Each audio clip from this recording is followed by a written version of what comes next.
So welcome back to manutrackids. This is a full interview with Ape Drums. Before we get into it, please forgive the camera work and the visuals on my side. I had the main camera, the main angle that got corrupted, but I'm sure you're still going to enjoy this conversation with Ape Drums. Open up your ears, tune in, listen up. Let's go. So we've got Ape Drums on the line, the one and only. What's going on, big guy? Man, it feels good, just here, taking it day by day. Just riding the momentum right now, man. How are you? Yeah, good, man. Good. I just want to say thank you for taking the time. I know you've had a very busy year. I think 2025, for me, you've been one of the main names in our space. And I'm sure, as I said, super busy at the moment. I can imagine. But yeah, how's the summer going? How's 2025 going so far? Oh, it's great. Can't complain, man. Like, yeah, after the last few releases and stuff, and I kind of just, I mean, this has kind of been a long time coming, having a talk with management and like starting to tour my own shows again. Um, it all kind of just came within the last 2, 3 months. We got a bunch of US dates. I kind of want to start, they knew I wanted to mention, or they knew that I had wanted to tour solo again for a while. And now that we got a couple releases moving, we were able to make that happen. So we wrapped up the summer, we filled it up with a bunch of US dates, and then and that's apart from like all the major laser shows. So we're just kind of filling in the time between. So it's good, man. I'm happy. I'm happy to start doing my own DJ sets again, kind of just feeling the vibe, and it's been amazing. Absolutely. I mean, just quickly. So before, obviously, the Major Lazer project, you mentioned that you wanted to start touring solo again. Was the Ape Drums how was the Ape Drums project before the kind of Major Lazer kind of took off? So the way I started getting into music seriously as a producer artist, it was I was making a lot of progressive house back then. It started like very first ones were more club music. I was really into like Baltimore club music and just classic house, and it was I was just kind of learning and studying music and how where it all came from and what genre stemmed from which and all that stuff. So then I got really intrigued. It was about 2000 like 8, 7, 8, where it was really like progressive house was really big. It was popping. It started growing, and I was like, man, I love this. DJ started becoming artists and started touring as artists. So this is something brand new. And yeah, I just loved the music, and I just would practice and study it, and just got into progressive house. And then I realized I was like, man, I'm doing the same thing 500, like thousands of other kids are doing right now. I was like, what can I do to help me stand out?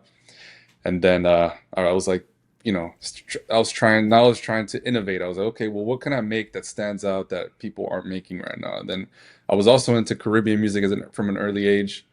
And, Yeah. I learned, dance hall music, you know, uh, well, at first it was like reggaeton. They were using dance hall rhythms. And then I learned more about the dance hall culture. And anyway, I made basically dancehall music. It resonated with a lot of DJs at the time. It was like a lot of mumaton and trap music. So I kind of fell into that world making that music. And then yeah, I did EDM. I guess it got called EDM after a while. That was the name they made for it. Yeah. And I did that for a few years till about 2017, and then I just kind of took a break.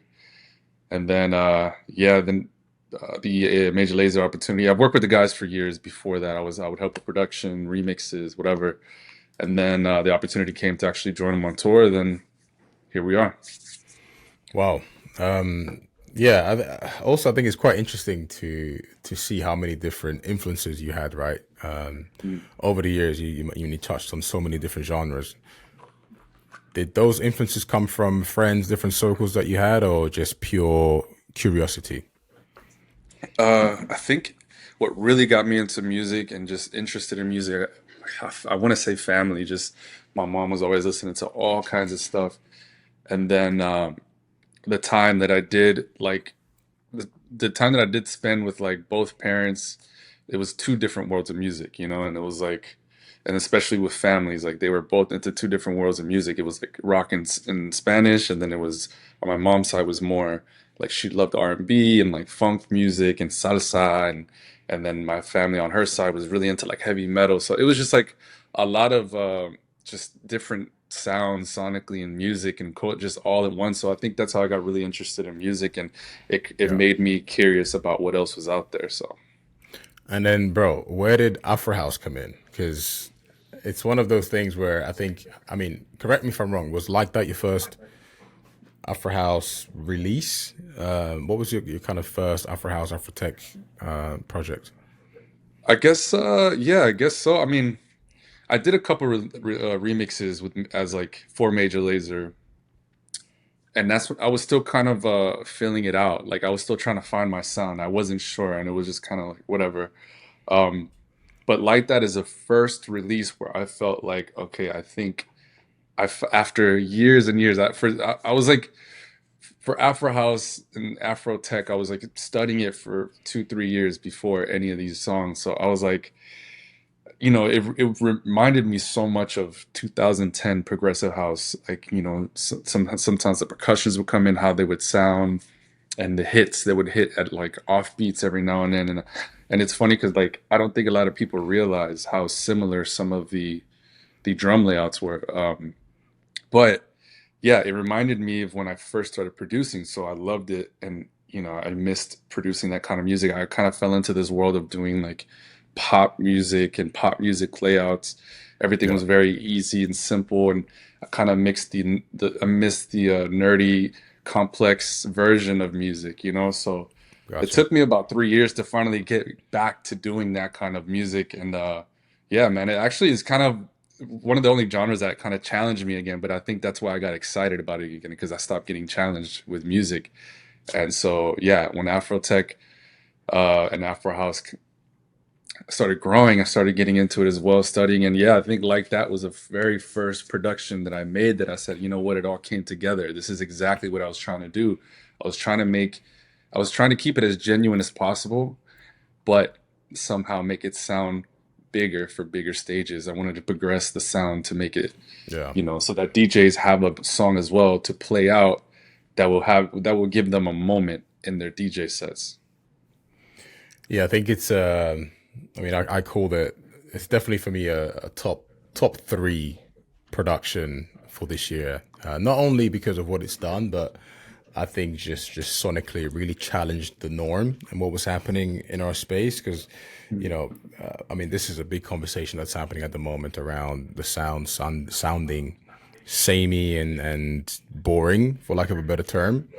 But I Right. think with your types of production that are coming in now, that's really kind of opened the ears of a lot of people. So yeah, man, kudos to you. But I wanted to ask as well, bro, because when I found Afro House, it was through Prince KB. I'm not sure if you know. I'm sure you know Prince KB. It was Prince Of KB course. was son of musician.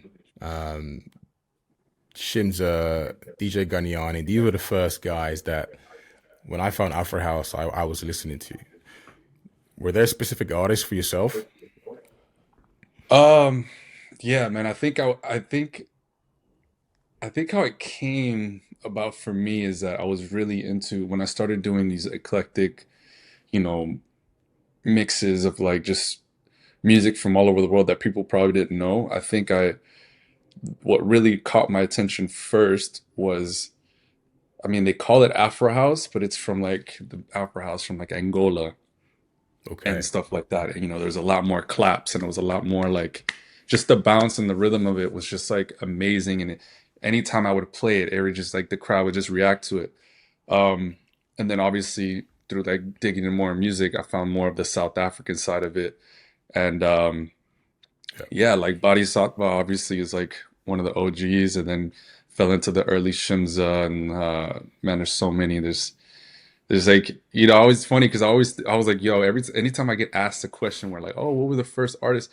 I'm like, yo, I'm gonna say these guys because I finally remember these are the first songs, and I always forget, You bro. always It's like forget. it's so long ago, but yeah, No, no, man, I absolutely. kind of just, went from here to there. Then obviously found out about all these other artists, but yeah, it just came from just DJing music, from trying to find music from all over the world that people probably didn't know. That was my passion, was just trying to put people on. I felt that that was my reason for DJing, is to play music, to kind of educate people. Like, yo, you don't have to know the music, you don't have to know the song in order to dance to it, to enjoy it. Yeah. So yeah, I found a lot of music from all over the world, and then fell into this world of Afro House, and the different versions of it, and then yeah. Yeah. And how do you feel now about how you kind of connected the sound and found Afro House, but also focusing more on your own project? You know, just mentally, how are you feeling about everything coming together right now in this moment? How does it feel? It feels good, man. I feel like it's been a long time coming. Like I said, when I first had the thought of, moving into this world as Ape Drums, rebranding, my first thing was, what can I add to what's already out there? I don't want to be one of these DJs that just goes to whatever's trendy, and then once it's not, or it dies down, go to the next thing. I'm always like, I think I'm very passionate about music, and I respect, how it's grown, where it comes from. And I don't want to be this guy that just takes from it and then leaves. So my first intention was always like, okay, well, what can I add to this world that's not already out there? And that's where Light That came about. It was always like, like you said, to me, especially for the DJ sets that I'm used to, I like energy, I like up tempo, I like moments. So a lot of these DJ sets that I was listening to, I was like, man, it's missing something. So my intention with this remix was like, I need to give DJs something they could play, that they would be excited to play, and it would give them a moment, and at least a hands up moment, a crowd cheer, something. It needed something. Yeah, It was missing all that. something. So yeah, I think Like That made that happen, man. And I think, we've all seen the change, and we've all seen the hype around the world, and it's great. I'm excited to Yeah. just keep it going. I'm riding this momentum right now, so it's good. And how does it feel though? How does it feel to have a specific sound, a sound that is particular, that it's still, would you call it Afrotech? For me, it's definitely a bit more Afrotech than Afro House. Hmm. But it's still kind of a worldly Afrotech where you can play in all spaces around the world, right? I think some Afrotech is quite local to some African countries, but I think your sound is quite worldly, which is great. But how does it feel to get so much support from DJs on, again, your first Afro House Afrotech production? I mean, it's crazy, but at the same time, it's funny because like when I made Like That remix, I had that in mind. It's like, okay, um, I know, most like these top South African DJs, it's like a thing when they DJ, they do the knob twist and blah blah blah. Like, so I understood that what they would prefer when they're playing a record, right? They need something to play with. They need, like, it's basically the mixture in the isolators are like an instrument now, right? So I was like, these DJs, they want to perform something. They need something to play with on the isolator. So when I made Like That, I kept that in mind. And it's funny, I guess it was kind of like manifesting it. So Wow. I was like, yo, right before the drop, it needs like a dun dun dun dun. It needs something. It is And something. it happened. It's crazy. It's like I had this idea, I thought I played it over and over in my head, and now to actually watch it live all over the world is crazy. So It's mad, bro. It's mad. yeah, man. I mean, I think um I think also, yeah, like you said, I think I've always wanted to do, I'll always lean more into Afro tech, like the structure of it, the sound of it. I loved it.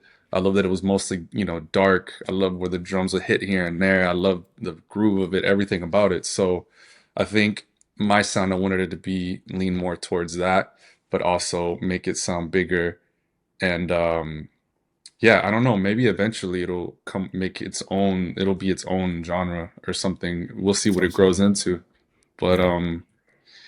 yeah, man, I think I was studying a lot. You know how I was studying a lot too when I first started getting into this world. It was Eno Napa, because I loved how different he was. I loved how, like, it's almost like scientific, his productions. They're very, experimental, but they just hit so well and they're so clean. The ideas are so crazy. So I was very inspired by him, and I wanted to just try to keep. I wanted to blend in a couple different worlds. So Yeah. I always tell people, Napa makes soulful Afro tech, right? It's like this. It's just so sexy, right? And as you say, it really hits, and it's dark, but still, it's got that nice kind of touch to it. But yeah, you can't quite put your finger on it when it comes to Eno Napa, but he just has that, right? I think the thing about him is that he doesn't really. I think he makes music more for him to perform as opposed to music to listen to.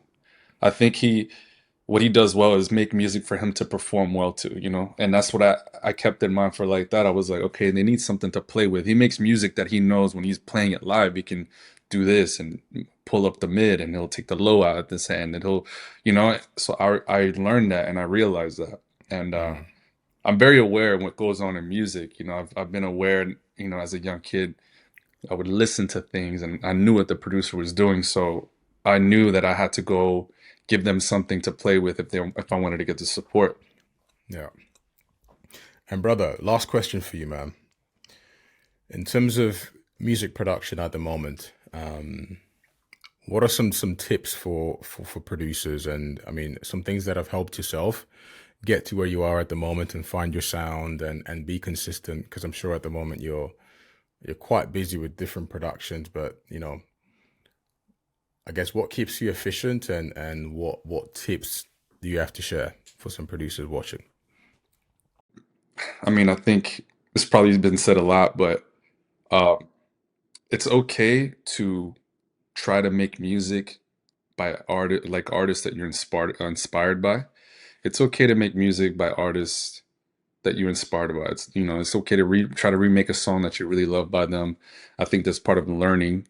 That's definitely a way that I learned is I try to remake music I was a really big fan of. I wanted to make it sound exactly like it because if I could do that, I would feel that I'm just as good as that production was. So I think that's all part of the learning process. But at the end of the day, you have to find your own sound, right? I think the main thing, especially if you want to get support by DJs, you have to stand out. You have to kind of put yourself in their shoes and you have to kind of understand what they're digging and what they're looking for. So if you're making a song that's just like thousands of other kids are making the same style, the same layout, you're not going to stand out. You're just going to fall into a flow of just music that's just going in one ear out the other and nobody's really going to care about. So I think, you know, practice on your craft however you want. If you want to remake music, you want to make a song that sounds just like another one, that's great because it's part of getting better. But as an artist, if you really want to make an impact, you want to stand out, you have to find your own sound, you have to experiment. uh Maybe listen to another genre and then be like, you know what if I added this element into here? Will it sound right? Let me try it out. Boom. And then eventually you'll come up with something that'll be your own creation, that'll be your own thing. So I think that's the best advice I can That's the give. best. Okay, man. Actually, before we go, I have to ask about your upcoming track 111. I know you're releasing FFM with Luch. I'm Right. actually I'm actually going to speak to Luch as well. But 111, very quickly. How did that track come about? And again, another track that everyone's playing, right? How do you feel about it? Man, it's great. I mean, I feel like going two for two on like songs and support is going crazy right now. I mean, Crazy. like, that's what I mean. I'm just trying to keep the momentum going. But yeah, it was great, man. I mean, I think me and Jamie, we had the idea to just I think it just made sense. Like uh to put out a song together. And yeah, she sent me an idea. I sent some ideas back. It happened so smoothly, and then eventually we came to what we have now. And it's been getting, man. Honestly, we probably sent it out too early because everybody was just waiting for the song to come out. But man, we're super excited No, I think it's to. perfect, man. I think sometimes it's fine, right? People can wait. I mean, look at what the kind of boys do, right? They'll just tease a track for 2 years and then it comes out That's and it still true. does well, you know. So I think it's yeah. There's no right way, right strategy these days. I don't think. Yeah, at the end of the day, I'm like, I think it's just me being trying to be patient and trying to secure the hype. I don't want it to die down. You know, eventually people are gonna be like, okay, we've been waiting for this song, but we're not Kai music, so it's like it doesn't hold its for that long, you know. So, but at the end of the day, the support is just getting bigger, and I mean, I'm glad people. It just makes me really happy that a lot of DJs all over the world really, really want to play it. So, it's finally going to be out in a couple weeks, and couldn't be more excited for sure. Absolutely. Well, bro, thanks again for taking the time, bro, and yeah, chat with us. Yeah, you've got FFM coming out, 111. I'm sure hundreds other productions that you're working on, bro. So all the best, man. Man, thank you for having me. It's been good to speak about all this. So, yeah, man, let's keep it going. Absolutely, man. Chat soon.